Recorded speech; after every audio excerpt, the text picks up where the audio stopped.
Me da gusto estar con ustedes esta mañana. Me siento rara quitándome el cubrebocas porque fíjense que en la escuela donde trabajo, muchas gracias, hermana, tenemos que dar todas las clases con cubrebocas, no nos lo permiten quitar.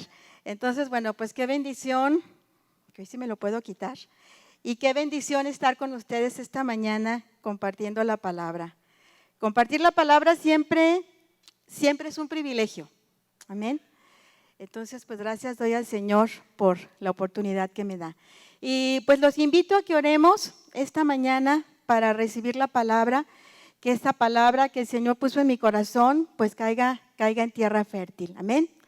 Padre bendito, te agradezco esta mañana, Señor, por cada uno de mis hermanos presentes aquí esta mañana, Señor. Padre, yo los bendigo, Señor, te pido que bendiga su vida, que bendiga sus corazones, Señor. Que esta palabra que voy a dar, Señor, pueda caer en tierra fértil, Señor. Y que esta palabra pueda dar fruto, Señor, al 60, al 100%, mi Dios. Y bendice mis labios, Señor, para dar tu palabra, Señor. No solamente lo que yo pienso, sino lo que tú quieres que yo diga esta mañana a tu iglesia, Padre. En tu nombre precioso, mi Dios. Amén y amén. ¿Ok? Bueno, no sé si ya está ahí el título. El título de mi prédica esta mañana se llama Enfrentando las tormentas en mi vida. Yo voy a cerrar este ciclo, este ciclo que se llama La Tormenta Perfecta, ¿verdad? Hemos escuchado al pastor hablando acerca de remar, mar adentro, ¿verdad? Boga mar adentro y no dejar de remar, ¿verdad? Luego mi yernito Lalo, él habló acerca de caminar en lo sobrenatural dentro de las tormentas, y Ed nos compartió una muy buena clase también acerca de lo que era surfear en las olas, ¿verdad? Yo creo que todos nos gozamos con esa predicación. Entonces yo esta mañana voy a continuar y voy a hablar ya de temas más específicos de cómo enfrentar la tormenta en mi vida. Fíjense, me puse a analizar que una tormenta en nuestra vida es un sinónimo de crisis. Y yo creo que todos hemos pasado por alguna crisis en nuestra vida, ¿verdad? Una crisis o una tormenta, hablando en sentido figurado, ¿sí? Entonces les voy a dar el concepto de lo que vendría siendo una crisis o una tormenta en nuestra vida. Para los que les gusta tomar nota, creo que también van a poner la definición ahí en la pantalla. Una crisis o tormenta espiritual en mi vida se define como una situación difícil, ¿sí? Que yo en un momento dado puedo enfrentar. También significa un cambio brusco, no me la han puesto, un cambio brusco en la condición de la vida de una persona, ¿sí? Un cambio brusco. Que tú estás viviendo tu vida muy normal, muy tranquilo, todos los días parecen bonitos, parecen iguales, y de repente, ¿qué sucede? Que llega una situación a tu vida que hace que esa condición de vida normal que tú estabas llevando de paz, de tranquilidad, sufra un cambio, ¿sí? Un cambio violento. Entonces ese es el concepto de crisis o tormenta en mi vida. Y fíjense, busqué los sinónimos, ¿sí? de lo que sería una crisis o una tormenta en mi vida. Y fíjense bien, un sinónimo sería dificultad, ¿sí? Entonces cuando estamos pasando por una dificultad, estamos pasando por una tormenta espiritual, ¿sí? También es sinónimo la palabra peligro, ¿sí? Riesgo, aprieto, apuro, ruina. Ay, cuántas palabras, yo me sorprendí, ¿no? A la hora que me puse a buscar, dije, ¿cuántos sinónimos? Depresión. Incluso cuando una persona atraviesa una situación en su vida de que está deprimida, está pasando por una crisis o una tormenta espiritual, ¿sí? ¿Qué más es? Un cambio en esta vida, un desequilibrio. Sí, todos estos son sinónimos de una tormenta o crisis en nuestra vida. También saben que estos sinónimos me sorprendieron ya en el original, porque también tormenta significa riña, pelea y discusión. O sea, cuando nosotros reñimos con alguien, ¿sí? O nos peleamos o discutimos con alguien, podemos hablar también de que estamos pasando por una tormenta o crisis espiritual en nuestra vida. No han puesto el concepto, ¿verdad? Ante esta situación, vamos a ver, cuando pasamos por esta situación de una crisis o una tormenta en nuestra vida, vamos a ver que nuestro cuerpo, como seres humanos que somos, tiene reacciones, ¿sí? Hay reacciones en nuestro cuerpo. Y estas reacciones pueden ser físicas o pueden ser emocionales, o pueden ser las dos, ¿sí? Hay una reacción. Y entonces nos encontramos que nuestro cuerpo se desestabiliza, ¿sí? Por eso cuando una persona pasa por una tormenta o una crisis en su vida, le pueden venir palpitaciones, le puede venir ansiedad, le puede venir dolor fuerte de cabeza, dolor fuerte de estómago, diarrea, tantos síntomas, ¿no? Hasta una gripe, una gastritis, todos esos son reacciones naturales que nuestro cuerpo sufre cuando estamos pasando por una tormenta o crisis espiritual, ¿sí? Entonces, ante esta situación, nuestro cuerpo, les decía, tiene reacciones y nosotros como cristianos no estamos exentos a pasar por tormentas o crisis espirituales en nuestra vida, ¿verdad? Hay ocasiones cuando nos convertimos que la gente que nos comparte nos dice, ¿sabes qué? Conviértete a Cristo y nunca más vas a volver a tener problemas en tu vida. No, nunca más te vas a enfermar, nunca más te vas a pelear con tu pareja, nunca más, nunca más. Y eso saben que es pura mentira, porque no es cierto, somos humanos, ¿sí? Solo que la diferencia es que ahora podemos enfrentar esas crisis o esas tormentas en Cristo, ¿ok? Hay muchísimos ejemplos en la Biblia, muchísimos personajes en la Biblia muy importantes que nos muestran cómo ellos vivieron una vida constante de crisis y de tormenta, ¿sí? Uno de los ejemplos más característicos pues es Job, ¿sí? Todos hemos escuchado la historia de Job. Yo creo que nadie ha pasado por lo que pasó Job, ¿sí?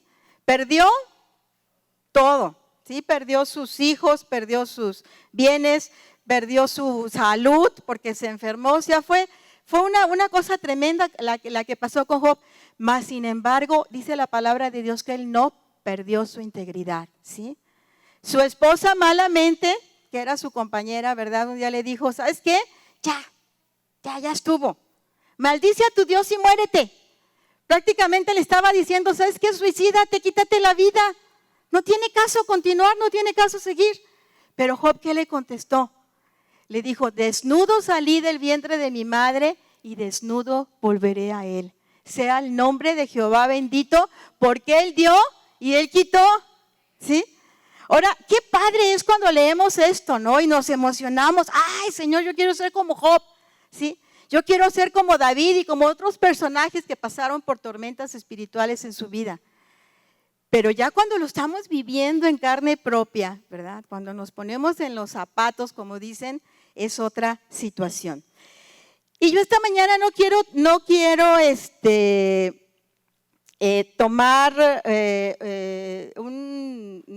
un ejemplo de ninguno personaje, le vamos a tomar el ejemplo de nuestro Señor Jesucristo. Pero antes que nada, quiero presentarles una lista de qué cosas pueden provocar crisis o tormenta en mi vida. ¿Están listas ya las imágenes, muchachos, por favor?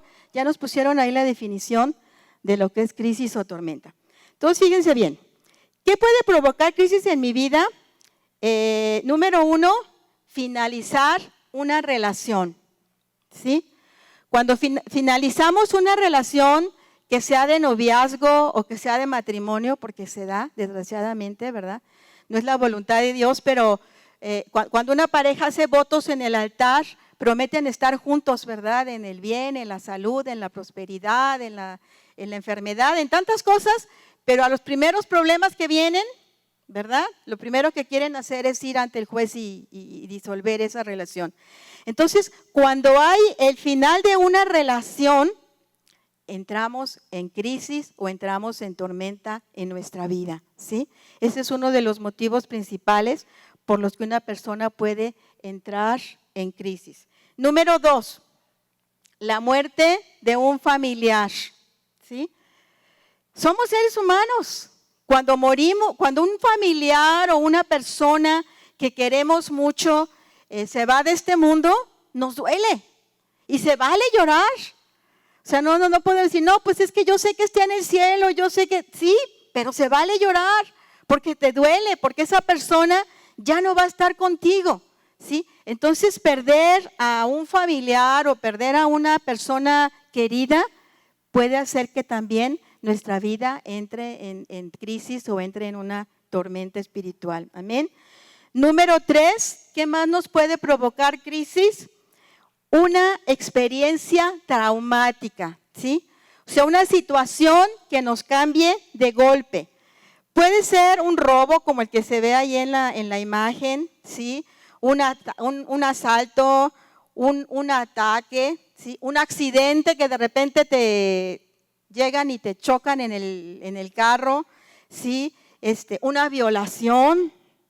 Hay casos de violación. Tuvimos hace muchos años el caso de una chica de nuestra congregación que fue violada temprano en la mañana cuando iba a su escuela a las clases de inglés. O sea, una situación triste que te da coraje, que te da rabia, ¿no? Pero ¿qué pasa? Y esta chica tuvo que enfrentar esa crisis, ¿sí? Entonces son situaciones difíciles, ¿sí? Que nos desestabilizan, ¿sí? Una experiencia traumática, ¿sí? Otra causa que puede provocar crisis en nuestra vida es una enfermedad grave. No sé si ya la pusieron ahí, ¿sí? Cuando tú estás muy tranquilo, muy en paz y de repente llegan y te dicen, ¿sabe qué? Tiene cáncer, ¿sí? Y se va a morir en tanto tiempo. Porque ahí platicábamos ayer mi esposo y yo que hay doctores tan crudos, ¿verdad? Que llegan y te dicen, le quedan 3 meses de vida. Yo me acuerdo que así le dijeron a mi papá, mi papá tenía cáncer y cuando se lo detectaron así fue de crudo el doctor, ¿no? Le dijo, tiene el peor cáncer que existe, 3 meses de vida y es mucho, le dijo. Y ¿saben qué? Mi papá vivió 17 años más, cuando los doctores le habían dicho que le quedaban 3 meses de vida. Pero de momento cuando recibes la noticia, entras en crisis. ¿Verdad? Porque dices, ¿cómo? O cuando te dan la noticia de que algún miembro de tu familia, ¿verdad? Yo me acuerdo cuando nos dijeron la noticia de mi papá era un hombre muy joven, tenía 50 años cuando le detectaron el cáncer, ¿sí? Entonces, fue una situación que nos desestabilizó a todos como familia, ¿sí? ¿Qué otra cosa nos puede producir una tormenta o crisis? Pues una mala noticia, ¿verdad? Como es el caso que les decía de la enfermedad de un familiar, o que de repente te dice, no tuviste para pagar ya la renta de tu casa y el dueño te dice, ¿verdad? Pues me la tiene que entregar y tú, ay, ¿y ahora qué hago? ¿A dónde me voy a ir? ¿A dónde me voy a salir? ¿Verdad? O que de repente hay un recorte de personal en tu trabajo, ¿verdad? Y tú estás confiado, tranquilo con el sueldo que ganas, que eso va a funcionar para suplir las necesidades de tu familia y de repente, de la noche a la mañana, ¡zas!, te quedaste sin empleo, ¿sí? Eso también te puede traer una crisis en tu vida. Y por último, está ahí en la pantalla, también un desastre natural puede provocar una crisis o tormenta en mi vida, ¿sí? ¿Cómo sería? Pues inundaciones, incendios, huracanes, sismos, pues situaciones que no están en nuestras manos, pero que si somos afectados por ellas, entramos en crisis, entramos en tormenta, ¿verdad? Porque de repente, ¿cuántas personas ahora, por ejemplo, en este año con tanta lluvia, se quedaron sin casas? Que estuvimos sembrando, ¿no? Porque gente que de la noche a la mañana se quedó sin nada. ¿Sí? Más que con lo que traían puesto, sin casa, sin comida, sin ropa, sin nada. Entonces, esa situación también es una tormenta, ¿sí? Es una crisis en nuestra vida. Y como les decía, todas estas situaciones que les mencioné ahorita nos desestabilizan, ¿sí? porque generalmente las tormentas aparecen de golpe. ¿Sí? Nadie nos preparamos para recibir una crisis o una tormenta, ¿verdad? Nadie. ¿Ustedes creen que estas personas que perdieron sus hogares iban a decir, ay, sí, mañana va a llover tanto que se nos va a inundar todo y lo vamos a perder? ¿Ustedes creen que lo pensaron? No, para nada. Fue sorpresivo, ¿sí? Y así vienen muchas situaciones en nuestra vida que son sorpresivas y nos desestabilizan, ¿sí? Nos cambian. Y como les decía yo hace rato, ahora sí ya voy a entrar a los puntos de mi predicación de cómo enfrentar las tormentas o crisis en mi vida. Yo tomé el ejemplo de nuestro Señor Jesucristo. La semana pasada, creo, mi esposo compartía de la tempestad, ¿no? Que estaba en medio de la tempestad, nuestro Señor estaba dormido, bien a gusto. Sus discípulos estaban desesperados pensando que iban a morir y Él estaba dormido. Me acuerdo que mi esposa me decía, yo no creo que haya estado dormido, pues como si el barco se hacía así, ¿no? Y las olas caían y... ¿Tú crees que de verdad estaba dormido? Yo creo que no estaba dormido. Pero bueno, en esa situación, Él les demostró a sus discípulos que sobre toda situación, Él estaba ahí, ¿sí? Pero yo quiero hoy darles el ejemplo de Jesús, el Jesús que sufrió emocionalmente esa desestabilización, ¿sí? ¿Y cuándo la sufrió? Pues a la hora de que ya iba a morir. Quiero que me acompañen, por favor, a Mateo, capítulo 26. Mateo 26, versículo 36 a 39. ¿Sí? Jesús, ¿ya lo tienen? Jesús se había, ya había pasado lo de la última cena, ¿sí? En el versículo 36 dice que Jesús llegó con sus discípulos a un lugar que se llama Getsemaní y les dijo, siéntense aquí, entre tanto que voy yo ahí y oro. Dice, y tomando a Pedro y a los dos hijos de Zebedeo, me encanta, ¿no? Como el Señor siempre en medio de sus 12 discípulos tenía 3 con los que más andaba. Estos 3 que menciona aquí, que son Pedro y los 2 hijos de Zebedeo, fueron los mismos que lo acompañaron en el monte de la transfiguración, ¿sí? Pero fíjense bien, les dice que una vez que estaba ahí, dice así, Jesús comenzó a entristecerse y a angustiarse en gran manera, ¿sí? Entonces Jesús les dijo, mi alma está muy triste hasta la muerte. Quedaos aquí y velad conmigo, ¿sí? La palabra, fíjense bien, muchachos, sí, muchachos. Perdón, es que soy maestra de jóvenes, ¿sí? La palabra entristecerse en griego quiere decir que estaba desanimado, para los que están tomando nota, que estaba consternado, ¿sí? Que estaba muerto de miedo, que estaba aterrorizado. ¿Cómo? ¿Jesús? ¿Nuestro Jesús se encontraba en esta situación? Sí, sí. Donde dice, comenzó a entristecerse y a angustiarse, así se sentía. ¿Por qué? Por 2 motivos. En primer lugar, porque acuérdense que Él era hombre. Él era hombre igual que nosotros. Cuando fue concebido por medio del Espíritu Santo, Él se convirtió en un hombre totalmente, como tú y yo. Había sangre corriendo por sus venas. A Jesús le daba hambre, le daba sueño. Si todas las cosas que a nosotros nos pasan, a Él le pasaba. Era un verdadero hombre. Entonces, Él en su carne sabía lo que venía, ¿sí? Sabía que la situación que en poco rato iba a enfrentar no iba a ser una situación fácil. En su carne iba a ser una situación difícil. ¿Sí? Eso por un lado, su humanidad. Segundo lugar, Él sabía que en un tiempo más adelante, Él iba a cargar en la cruz del Calvario los pecados de toda la humanidad. Imagínense, siendo santo, siendo puro, Él iba a cargar sobre sus espaldas los pecados de todos. Y peor, fíjense, hay un momento cuando está en la crucifixión que Él siente que el Padre, a la hora que está cayendo todo el pecado de la humanidad sobre Él, como nuestro Dios es un Dios santo y Dios no habita donde hay pecado, ¿saben qué hizo el Padre? Se tuvo que dar la vuelta. ¿Se imaginan qué tremendo?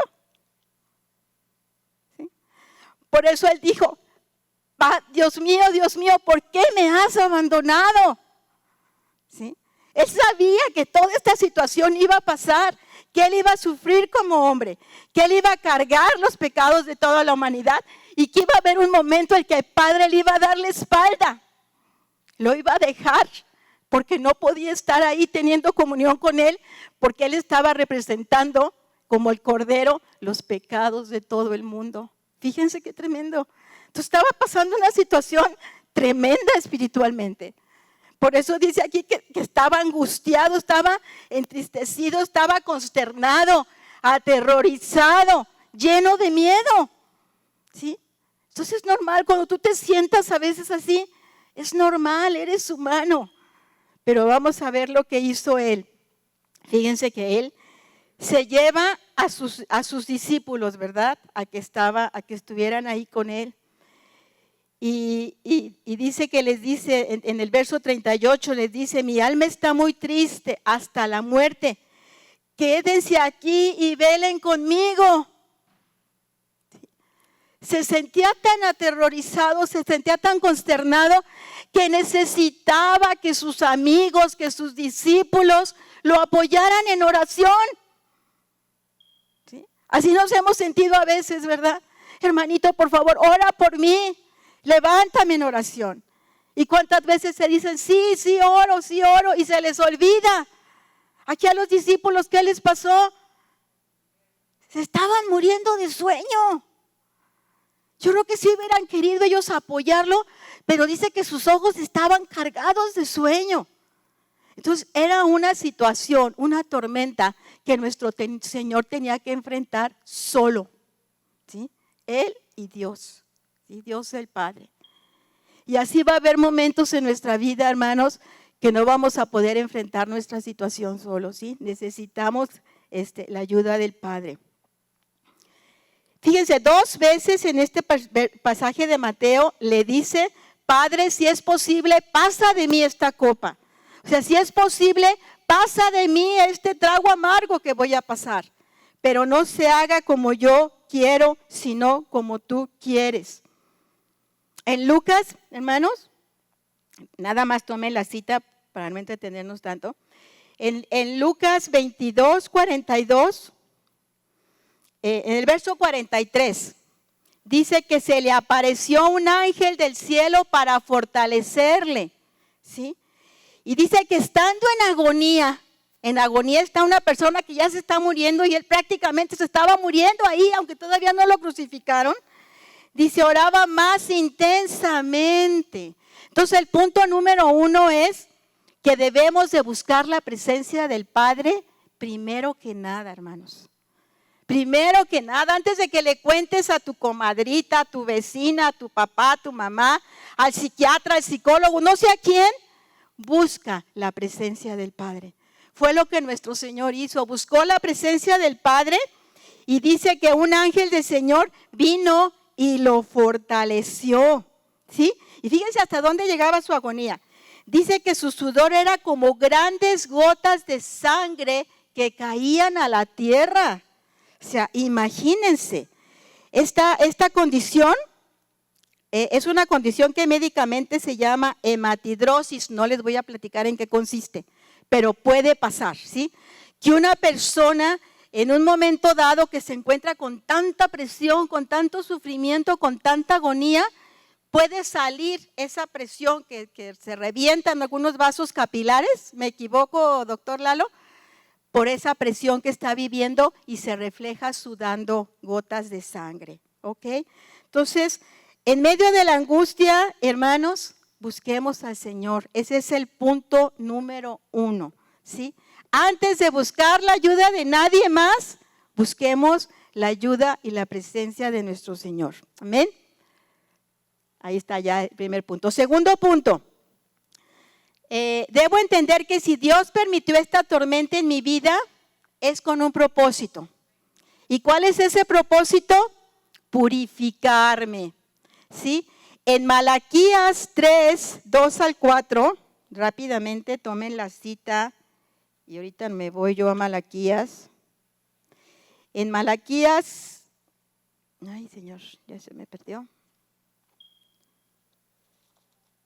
Malaquías 3, les dije 2 al 4, dice así: porque el Señor es como fuego purificador. ¿Sí? Dice el verso 3, se sentará para afinar y limpiar. ¿Sí? Limpiará a los hijos de Leví, los afinará como a oro y como a plata. ¿Sí? ¿Quién tiene experiencia como joyero aquí? Creo que tú, Rodo, ¿verdad? Nadie tiene, bueno, tu hijo Jorge fue joyero y yo creo que él te ha de haber platicado. Yo tengo un hermano que era joyero, el proceso por el que debe de pasar el oro y la plata para hacerlo más puro. ¿Sí? ¿Cuál es el proceso que tiene que pasar? El fuego. ¿Sí? El fuego. Leí que el oro, la temperatura para probarlo es de 1064 grados centígrados. ¿Sí? Es la temperatura que se debe de tener para poder purificar el oro. ¿Sí?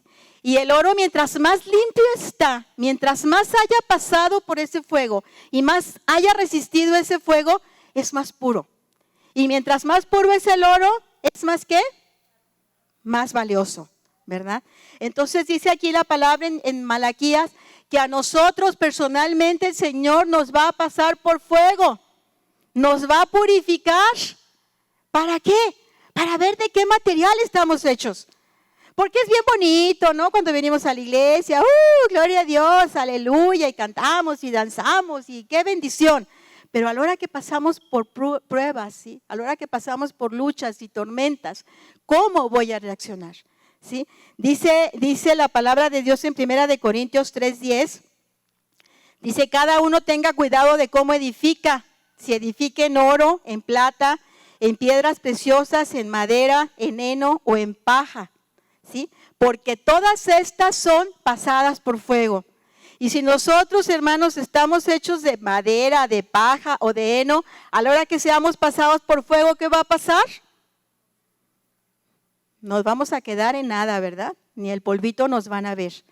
Entonces tenemos que demostrar que somos ese oro puro que el Señor va a probar, que Él permite esa prueba, que Él permite esa tormenta en mi vida para purificarme, ¿sí? Para purificarme. Entonces, toma en cuenta esto, ¿sí? Cada vez que pases por una prueba o por una tormenta, di, el Señor me está purificando, el Señor me está purificando.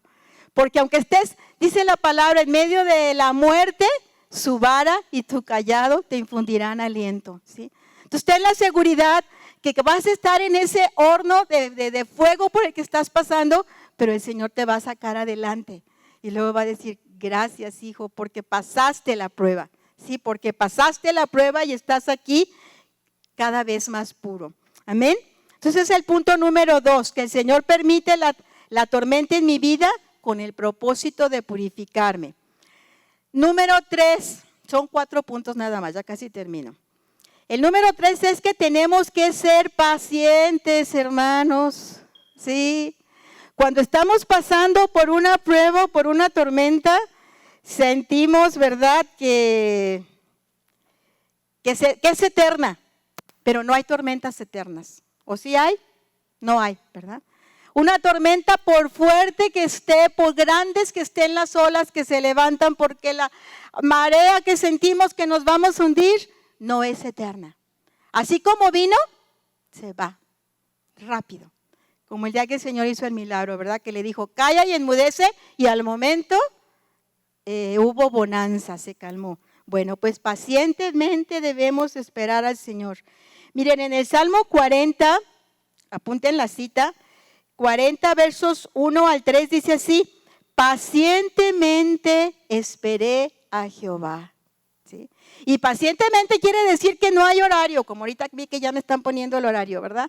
No, pacientemente esperé a Jehová.